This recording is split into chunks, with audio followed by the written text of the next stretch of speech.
ఇప్పుడు ఎక్కడ చూసినా పూరి జగన్నాథ రథయాత్ర గురించే చర్చ జరుగుతుంది. ఏడాదిగా ఎదురు చూస్తున్న తరుణం రానే వచ్చింది.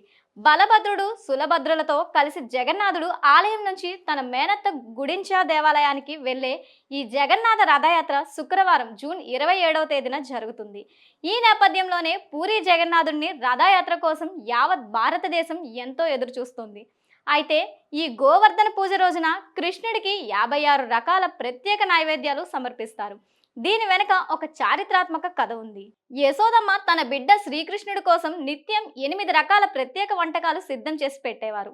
శ్రీకృష్ణుడు కూడా రోజులో 8 పూటలు భోజనం చేసేవారని, అందుకే ఆయన కోసం 8 రకాల వంటకాలు యశోదామాత చేసేవారని చెబుతారు. అయితే భారీ వరదల నుంచి తమ ప్రాంత వాసులను రక్షించేందుకు శ్రీకృష్ణుడు గోవర్ధన పర్వతాన్ని తన చిటికెన వేలుతో ఎత్తినట్లు పురాణాలు చెబుతున్నాయి. ఆ గోవర్ధనగిరిని శ్రీకృష్ణుడు మొత్తం 7 రోజుల పాటు అలాగే ఎత్తి ఉంచారని పేర్కొంటున్నారు. దీంతో ఆ 7 రోజులకు రోజుకు 8 వెరైటీల చొప్పున ఒకేసారి 56 రకాల వంటకాలతో శ్రీకృష్ణుడికి ప్రసాదాలు అందిస్తారు. అందుకే గోవర్ధన పూజ సందర్భంగా శ్రీకృష్ణుడికి 56 రకాల వంటకాలను సమర్పిస్తారు. ఈ 56 రకాల ప్రసాదాలు చప్పన్ భోగ్ అని అంటారు.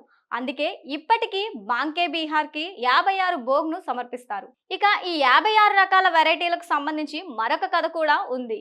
శ్రీకృష్ణుడిని తమ భర్తగా పొందడానికి 16,000 మంది గోపికలు ఒక నెల పాటు ఉదయం యమునా నదిలో స్నానం చేసేవారు. ఆ తర్వాత కాత్యాయని అమ్మవారిని పూజించేవారు. శ్రీకృష్ణుడు వారి కోరికను అంగీకరించారు. ఆ తర్వాత గోపికలు శ్రీకృష్ణుడికి 56 భోగన్ను సమర్పించేవారు.